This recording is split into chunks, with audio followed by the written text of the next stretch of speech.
बहुत स्वागत है आपका हरियाणा टुडे देखने। आप आपके साथ मैं हूं श्वेता और मल्होत्रा। बुलेटिन की शुरुआत करेंगे एक बड़ी खबर के साथ। आपको बता दें कि बड़ी खबर आपकी टीवी स्क्रीन पर रूस यूक्रेन विवाद को लेकर इस वक्त की बड़ी खबर हम आपको बता रहे हैं। रूस ने यूक्रेन पर सैन्य हमला कर दिया है। जी हां, यूक्रेन पर कब्जे की कोई योजना नहीं है, ये कहना है रूस का। यूक्रेन में सभी एयरपोर्ट बंद कर दिए गए हैं। यूक्रेन की राजधानी कीव पर मिसाइल से हमला किया गया है। रूस के हमलों का जवाब देंगे और जीतेंगे, ये कहना है यूक्रेन का। यूक्रेन के राष्ट्रपति ने की देश में इमरजेंसी की घोषणा। युद्ध टालने के लिए हथियार डाले यूक्रेन की सेना।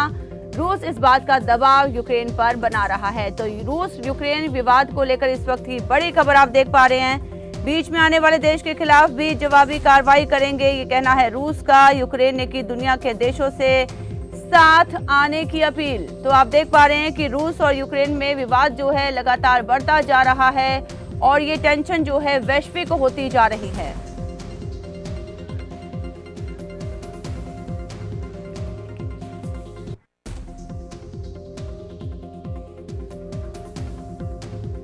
तो अंतर्राष्ट्रीय मामले के जानकार ए.के. मिश्रा जी हमारे साथ जुड़ चुके हैं। कि मिश्रा जी, बहुत बहुत स्वागत है आपका खबर फास्ट में। सबसे पहले मैं आपसे जानना चाहूंगी, रूस यूक्रेन जो ये हम देख पा रहे हैं कि कितनी टेंशन जो है बढ़ गई है और रूस जिस तरह से अब हमलावर होता नजर आ रहा है यूक्रेन पर, यहाँ पर सैन्य हमले जो हैं वो किए जा रहे हैं और इस तरह की भी खबरें आ रही है कि बहुत से लोग भी इसमें मारे गए हैं। किस तरह से आप इस पूरी स्थिति को देखते हैं और वैश्विक तौर पर क्या कुछ असर इसका देखने को मिलेगा? देखिए, ये बहुत दुखदाई घटना है। स्पेशली रूस के आक्रोशित होने के पीछे कुछ कारण है। रूस अपनी कनेक्टिविटी को, पैसेज को, जो उसको रेस्ट ऑफ यूरोप से जोड़ता है, वो उसके लिए बहुत जरूरी है। अगर नाटो की सेना या अमेरिका वगैरह यूक्रेन को अपने फेवर में कर लेते तो रूस की कनेक्टिविटी, बिजनेस, ट्रांजिट वगैरह बहुत सारी चीजें असर करती। इसलिए रूस ने अपने बचाव के लिए ये सारी चीजें की है। एटलीस्ट उसने पूरे यूक्रेन को न करके केवल उन हिस्सों को अलग किया वहां पे, ताकि उसकी connectivity rest of the world या यूरोप से बनी रहे। अब चूंकि युद्ध होना और युद्ध की आशंका में लाखों लोग विस्थापित होते हैं और कुछ न कुछ कैजुअलिटी भी होती है।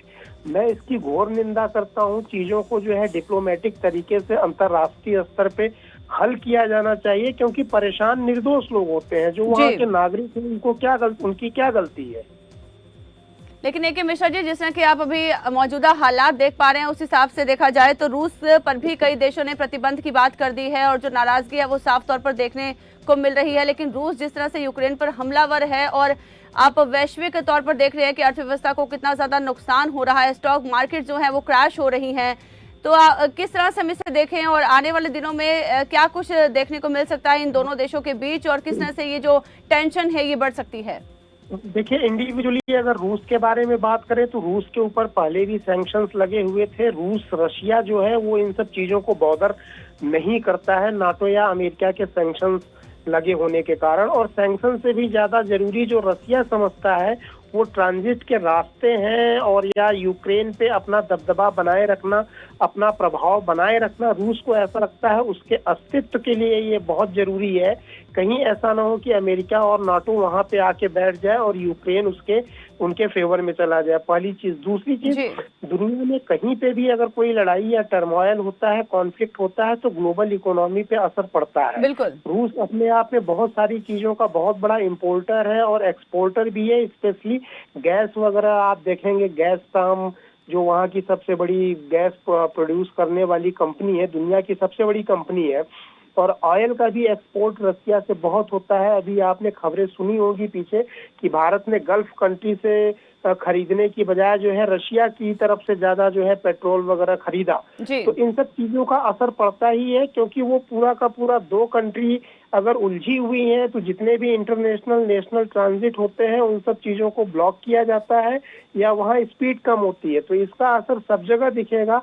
पूरी दुनिया के सेंसेक्स मार्केट एक दूसरे से इन्फ्लुएंस्ड होते हैं, एक दूसरे से लिंक्ड होते हैं और दुनिया भर के बिजनेसमैनों के पैसे एक दूसरी देशों में या सेंसेक्स में लगे होते हैं। रशिया के बिजनेसमैन के पैसे देखेंगे लंदन में होंगे, अमेरिका में होंगे, इंडिया में होंगे। तो अगर कहीं पे भी इकोनॉमिक रिसेशन आता है आर्टिफिशियल तरीके से तो उसका असर सबके ऊपर पड़ता है। ये एक बहुत मतलब दुखदाई चीज होगी कि अगर टर्मोइल बढ़ता है तो दुनिया भर में इसके इम्पैक्ट इकोनॉमिक, पॉलिटिकल, डिप्लोमेटिक हर तरीके से पड़ेंगे ही पड़ेंगे। तो AK मिश्रा जी, क्या समझते हैं भारत पर इसका क्या कुछ असर देखने को मिलेगा? किस तरह से इंपोर्ट एक्सपोर्ट जो है वो प्रभावित हो सकता है भारत के लिए? देखिए, डायरेक्ट चूंकि वॉर में इंडिया तो पार्टिसिपेट कर नहीं रहा है जी। और न करेगा, लेकिन इनडायरेक्ट वे में जितने भी असर होते हैं, इंडिया के बहुत सारे लोग रसिया और यूक्रेन में रहते हैं, पढ़ते हैं, बहुत सारी चीजें रसिया से जो है या यूक्रेन से इंडिया आती है और जाती है, तो वो इस पे डायरेक्ट असर पड़ेगा जो ट्रेड होता है। इसके साथ साथ इनडायरेक्ट वे में जो असर पड़ता है, जैसे अगर ग्लोबल ट्रांजिट वगैरह, मैं बोलता हूँ रशिया और नाटो के बीच में अगर ये फसाद बढ़ता है तो नाटो या अमेरिका भी उधर इन्वॉल्व होगी। जब आदमी या कोई देश युद्ध में इन्वॉल्व हो जाता है तो व्यापार वगैरह से, ट्रेड वगैरह से या वेलफेयर की जो चीजें होती हैं उधर से ध्यान हट जाता है, तो वो सबके साथ होगा। तो डेफिनेटली भारत भी इससे अछूता नहीं रहेगा। बिल्कुल। AK मिश्रा जी, आपने बताया कि अमेरिका भी यदि इस लड़ाई में कूद जाता है और अमेरिका, नाटो, रशिया और यूक्रेन में जो हम ये टेंशन देखेंगे आने वाले दिनों में, क्या लगता है आपको भारत किस तरह से प्रभावित होगा और देखने को मिलेगा कि किस तरह से जो वैश्विक तौर पर हम देखेंगे कि अस्थिरता जो है वो देखने को मिलेगी? और क्या लगता है आपको, क्या कुछ बीच का रास्ता हो सकता है कि शांति जो है वो दुनिया में बनी रहे? देखिए, भारत के लिए सबसे बड़ा डिप्लोमेटिक चैलेंज ये होगा कि भारत की रसिया से भी बहुत अच्छी दोस्ती है, यूक्रेन से भी है। यूक्रेन से तो बहुत सारे जो है, अगर आप देखेंगे तो बहुत सारे ऐसे सेंसिटिव जो है बिजनेस होते हैं, और उसके साथ साथ अमेरिका और नाटो से भी बहुत अच्छी वो है। अगर ये दोनों ही पक्ष, मतलब उभय पक्ष, अमेरिका प्लस नाटो और रशिया, ये दो पक्ष हुए, अगर इनके बीच टर्मोइल होता है तो भारत के लिए एक दुविधा वाली स्थिति जरूर होगी कि किसको रोके, किसका साथ दे। हालांकि भारत हमेशा ही ये बोलेगा कि शांति के साथ डिप्लोमेटिक तरीके से इस प्रॉब्लम को सॉल्व कर लिया जाए। रही बात इम्पैक्ट क्या पड़ेगा भारत और दुनिया पे, देखिए गैस का सबसे बड़ा प्रोड्यूसर रसिया है, उसके साथ साथ ऑयल का सबसे पहला इम्पैक्ट। तो अगर ये टर्मोइल या लड़ाई अगर अभी शुरू हो जाए और कुछ दिन चल जाए तो आप देखेंगे ग्लोबल लेवल पे पेट्रोल और पेट्रोलियम प्रोडक्ट के कच्चे तेल के दाम बहुत ज्यादा बढ़ जाएंगे, क्योंकि केवल गल्फ या सऊदी अरेबिया ही पूरे दुनिया की पेट्रोल की खपत की सप्लाई नहीं करता है, पूरी नहीं करता है। रसिया का भी एक बहुत बड़ा हिस्सा है उसमें। तो अगर ये इन चीजों के, पेट्रोलियम वगैरह के, गैस वगैरह के, ये चीजों के दाम बढ़ेंगे तो हर चीज के दाम बढ़ते चले जाएंगे।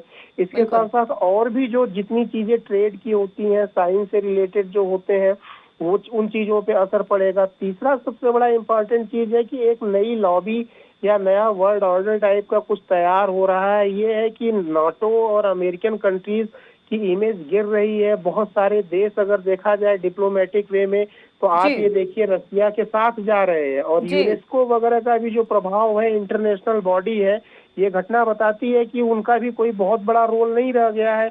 जिसके पास पावर है वो जब चाहेगा तब कोई भी चीज कर लेगा। बिल्कुल। तो बहुत सारे परसेप्शन भी चेंज हो रहे हैं ग्लोबल लेवल पे। बिल्कुल AK मिश्रा जी, परसेप्शन जो है वो चेंज होंगे। टर्मोइल अगर बढ़ता है, ये टकराव बढ़ता है, तो सीधे तौर पर सभी देश जो है इसमें प्रभावित होंगे।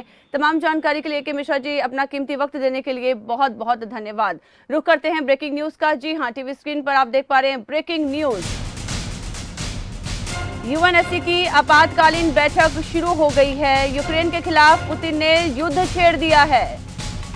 सैन्य अभियान का ऐलान कर दिया गया है। आपको बता दें कि रूस और यूक्रेन का विवाद और ये टेंशन लगातार बढ़ती जा रही है। यूक्रेन के हवाई क्षेत्र को खतरों की चेतावनी दी गई है। यूक्रेन में सभी एयरपोर्ट बंद कर दिए गए हैं।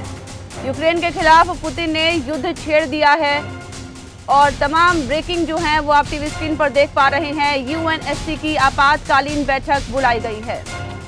दिल्ली से हमारे ब्यूरो राजा पटेल इस खबर पर हमारे साथ जुड़ गए हैं। राजा, देखा जाए तो ये टेंशन लगातार बढ़ती जा रही है। रूस यूक्रेन जो है लगातार हम देख पा रहे हैं कि किस तरह से जो टेंशन है वो बढ़ती जा रही है और हवाई फायरिंग यहाँ पर चल रही है। यूक्रेन में सभी एयरपोर्ट्स को बंद कर दिया गया है। किस तरह के हालात है और क्या ताज़ा जानकारी आपके पास?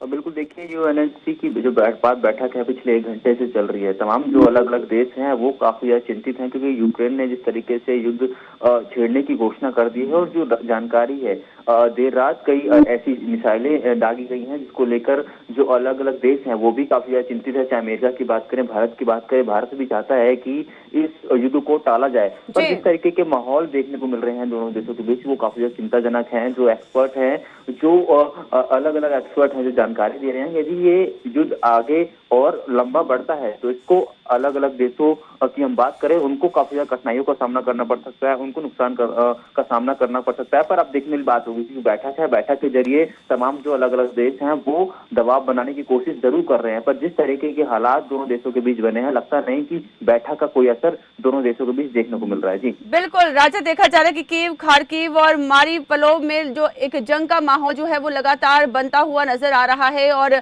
रूस जो है यूक्रेन पर हमलावर है और अपनी ताकत साफ तौर पर दिखाता हुआ नजर आ रहा है। मार्शल लॉ जो है वो यूक्रेन में लगा दिया गया है। अभी आप क्या देख पा रहे हैं कि किस तरह से आगे आने वाले दिनों में हम देखेंगे कि इन दोनों देशों के बीच में क्या कुछ घटनाक्रम हो सकते हैं और बीच का रास्ता क्या कुछ हो सकता है?